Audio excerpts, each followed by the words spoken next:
Hey everybody, it's Ken with Nighthawk Motors, and this is a 2016 Jeep Grand Cherokee Overland. This one comes equipped with the 4-wheel drive and the V6 that has the 8-speed automatic transmission. And we're going to just go ahead and go around the outside and show you some of the features on the outside. Then we'll work our way into the interior and eventually take it for a drive. So this car has the V6 in it, like I said earlier. It has a combined gas mileage of 21 miles a gallon, 18 in the city and 25 on the highway. Now that's if you're very careful with the throttle on the vehicle. It's very hard to get that actual gas mileage out of it.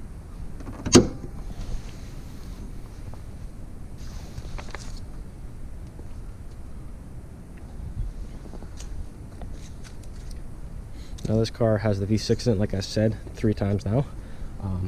There's definitely plenty of room in there for the V8, which is an option. They have an optional 5.7 liter V8, or you can opt for the 6.4 liter SRT model, which is very different than this.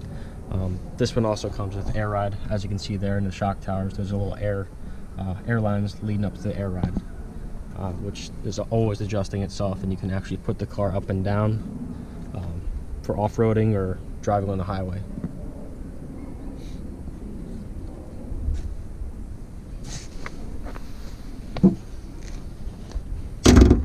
So the curb weight of this vehicle is actually 4,900 pounds.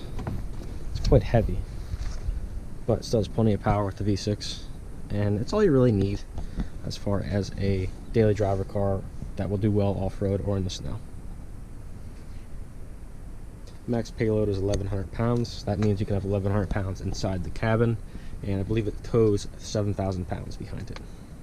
Now this car comes equipped with a 3-year, 36,000 mile warranty for the basic warranty, so that's like bumper to bumper. The drivetrain is 5 years, 60,000 miles, and roadside assistance, 5 years, 100,000 miles. That's pretty good, roadside. Huh, okay. The driver and passenger seat actually all have the same movements, so you have an 8-way adjustable up and down, forward, back seat on both sides, and they also have heated and ventilated seats, which most Chrysler products do if you get the premium options. So that's the rear seats here. They're a little dirty, no big deal though. And this is with the seat way back. Still have room.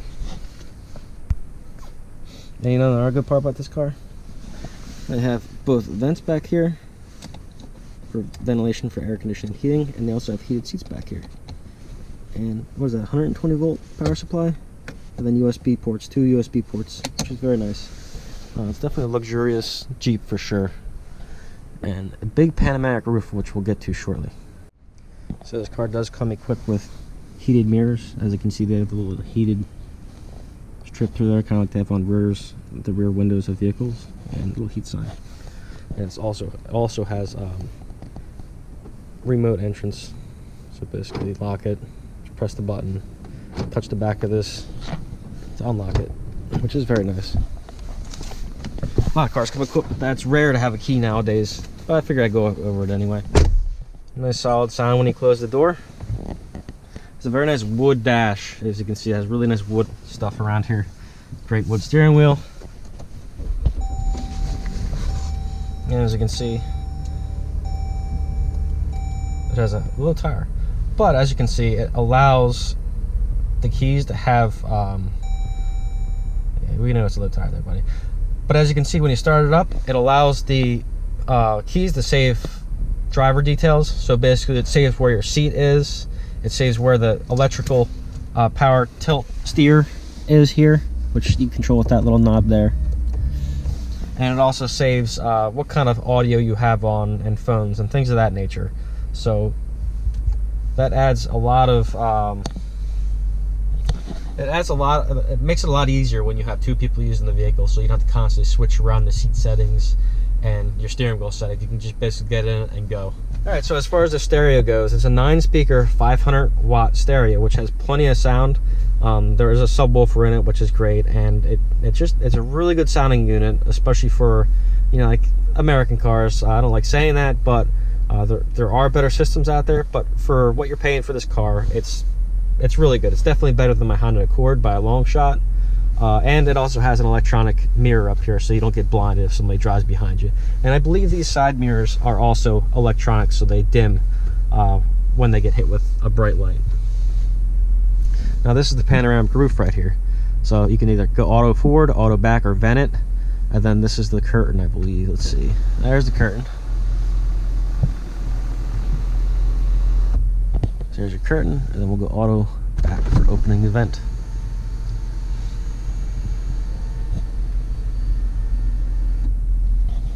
Yes, that's very nice. When it's a nice day out, you can take your car out and have a great view of the sky without sacrificing any kind of safety like you would in like a convertible car.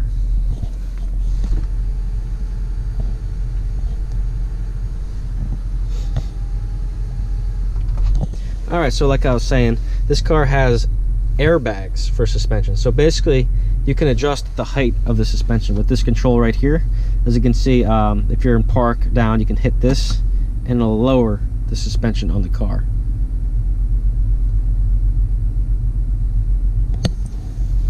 Now that's pretty cool. Only problem with the air suspension is it tends to be a little problematic. I know they had to replace one airbag on this vehicle already. They tend to blow out sometimes, but that's just, you know, that's what you get when you have an airbag suspension. You have to keep it maintained, and you have to make sure, you know, parts aren't wearing out. Otherwise, they will fail like instantly with air suspension. All right, so this is the traction control. Basically, it controls the traction, what the center diff's doing as far as equal power to the front and back, and also the independent differentials to the front and the back of the car. Basically what they do is they modulate each tire. If they can basically modulate each tire with the traction control system and the center diff and the other differentials, and make it exactly what you want for that terrain. So say in sand mode, they can modulate the outer sides of the wheels to basically make it turn better. Or snow mode, they can lock all the wheels in sync, so no matter how much grip each one's getting, you won't spin one tire and, you know, not get grip. It's very nice. They have a mud mode and also a rock mode. I don't know the specifics of each mode, what they do, but I can tell you they tune them for, you know, the off-road element that you're going to be driving through. And also on a side note, this is actually a little button right here, if you can't see that. That'll put everything in the neutral, so you can tow this behind the truck or a motorhome, which is a very nice feature if, you know, you have a truck or you want to tow this behind the vehicle. And then of course you have a 4-wheel low mode, which basically puts the car into a low gear range, so you have a lower top speed, but you have more torque going to the wheels. And this is a hill ascent button, so you press this and this will allow you to go down the hill without using your brakes, and it allows you to basically just slowly move down a hill safely and basically without the brakes. So that's about it for that part of the powertrain before we start driving. So let's see what else we have in this vehicle as far as features go. Okay, so earlier I was talking about the heated and vented seats. Let's get into that in an infotainment system real quick and show you how it works. Hey, you just go to climate, and this is where you access the seats. So you have the driver's side and passenger side. You'll notice on the driver's side you have a heated steering wheel as well, which is awesome. And then you can turn off your mirror dimmer. So if you don't want to have it auto dim itself, you can just press that, turn it off. So we'll turn on the heated seats because it is a little cold out today, and we'll turn on the heated steering wheel to get ready to drive this thing. It will take a little bit to heat up, but I assure you it gets very warm, and it is really nice to have when you're in a cold climate like this one, especially in the wintertime. Now, I'm not sure if you want to use it in the summertime, but some people might, you know, might have cold hands 24/7 all year, so they might use that too. Now, let's talk about the rear view camera and the park sensors on this car. I'm going to shift in the reverse. So there's the rear view camera. Now, this is the park sensor line, and it does turn when you turn the vehicle, which is very nice. It gives you a nice guideline so you can get an idea of where the vehicle will go when you do turn it. But basically, when you're up here around green, there's like a wall or something, it won't beep, and then you get closer and closer, and right about here it'll start beeping on you, giving you little beeps, and then the beeps will gradually get not longer, but they'll speed up. The speed at which the beeps are presented to you will speed up until it's just a constant beep when it's in the red zone. Now, this shifter is a bit of controversy on the 2016s. They actually had to do a software update on the vehicle because some people were having an issue where they thought they put the car in park and it would be in neutral or reverse, and the car would like drive off and like hit a wall or something like that. And now whenever you basically have it in drive and you open the door, it automatically goes into park. So let's do that again. Put in the drive. We're going to go ahead and open the door up. and then let off the brake. Now as you can see, it goes right in the park. So if you ever open the door, or anybody opens the door for that matter, and you're rolling, the car will automatically put itself in the park, so you save anybody from getting run over. Or, you know, if you step out of the vehicle for a second and you don't realize that it's not in park, it won't end up flying off and going down a hill, or, you know, causing whatever mayhem it may. No pun intended. Alright, so just a couple more safety features before we get on the road. I'll just read them off to you here. Auto delay off headlamps, which is nice because you don't have to worry about putting your headlights on. They basically come on whenever you need them, unless it's like raining out and it's not too dark. There's a brake drying system, which is nice in the rain. Basically, it will put a slight bit of pressure on the brakes to warm them up and allow the brakes to dry. As you know, disc brakes, they work really well to get rid of water, but it still causes some friction loss when there is water on there. It might give you a little hesitation in the brakes. So I know Mercedes has this as well, so I'm sure that was somehow carried over when they had the brands together back in the day. What else do we have here? We have front and rear head airbags. So basically, this area will pop off with a big strip of airbag and come down to protect you from anything coming through the window. And it's just a really good safety feature, and most cars nowadays, I believe actually all cars are supposed to have them nowadays. Tire pressure monitoring system, as you saw earlier, one of the tires was low but not too low. Xenon high intensity discharge headlamps. Quite a mouthful. They're basically the white lights you have on cars that are like premium and whatnot. It's nice to have. And there's actually a new technology out called like LED technology. A lot of companies are adapting that to cars, not only because it's cheaper, but it's more reliable. Passenger airbag occupant sensing deactivation. Basically all that is, it has a sensor in the seat that can tell if there's a certain amount of weight sitting on it. If there's a certain amount of weight sitting on it, I'm not sure how much weight it is, maybe above 10 pounds, it'll automatically turn the airbags on. But if it's empty like this, you won't have any airbags deploy in this side. And basically what it does is it cheapens the cost if you get into an accident. So you're not running through a whole entire dashboard if there's nobody in the passenger seat, and then they don't need anybody, you know, any reason for an airbag to go off.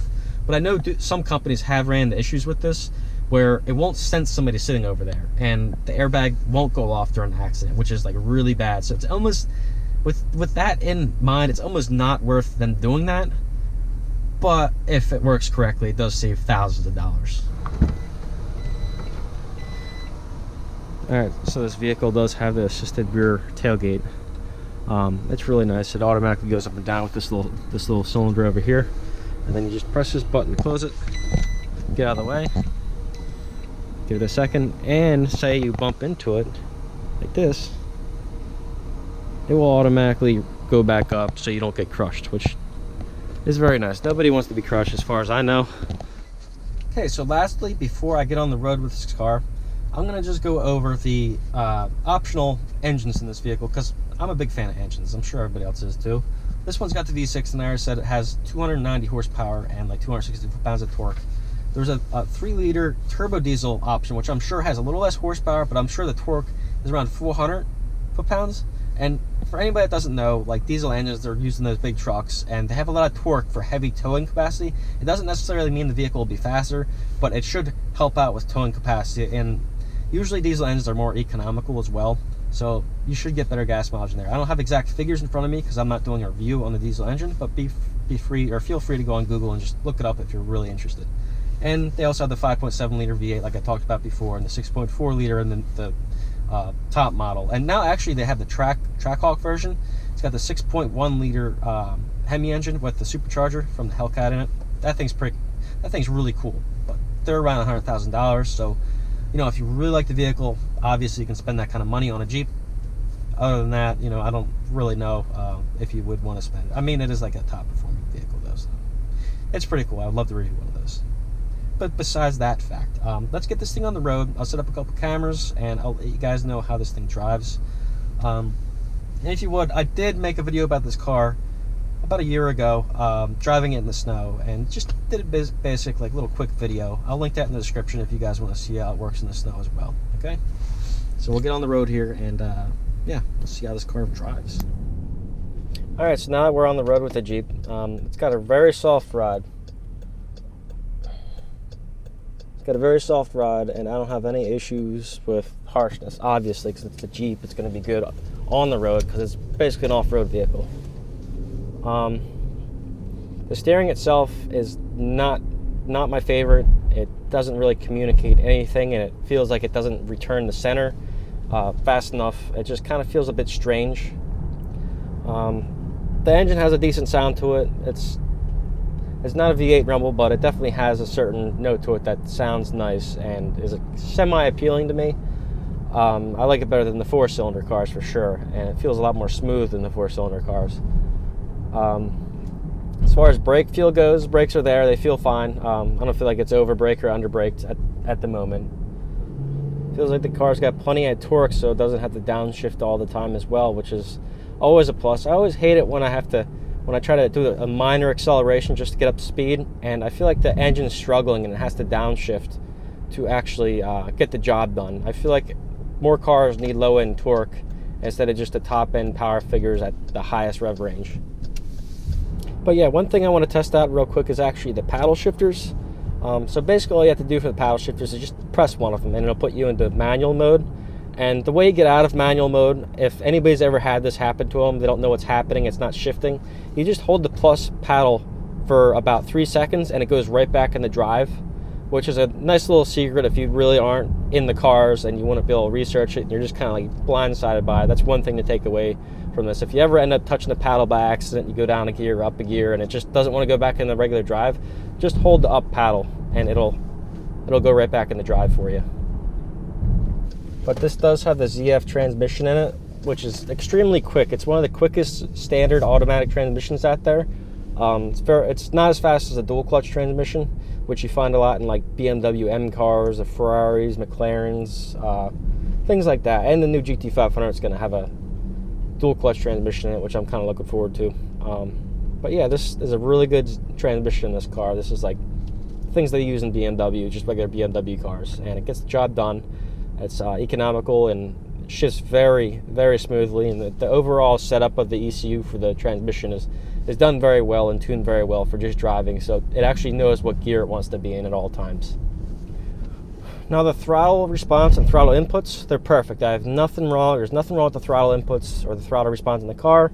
It's a very easy onset, so you don't feel like you're getting an abrupt amount of power at the beginning of the throw of the throttle, which is nice, whereas that's the little complaint I had with the Subaru, where it was dead, and then there was like 25% power, like instantly, and you have to really like know the car to know that that's what it does, so you don't have a problem with it. All right, so I'm gonna go take this on the highway and show you guys how it does at speed. There is gonna be a little traffic up here, so I won't be able to go too fast up there, but it'll give you an idea of how loud the car is on the highway, and you know, a little more performance characteristics of the vehicle.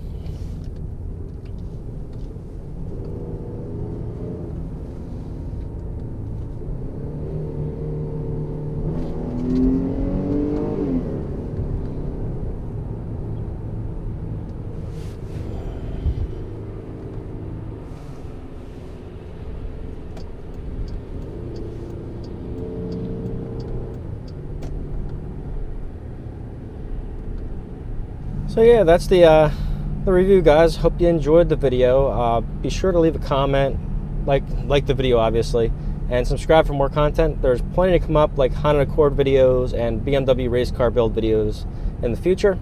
So yeah, have a great day everybody. Thanks for watching.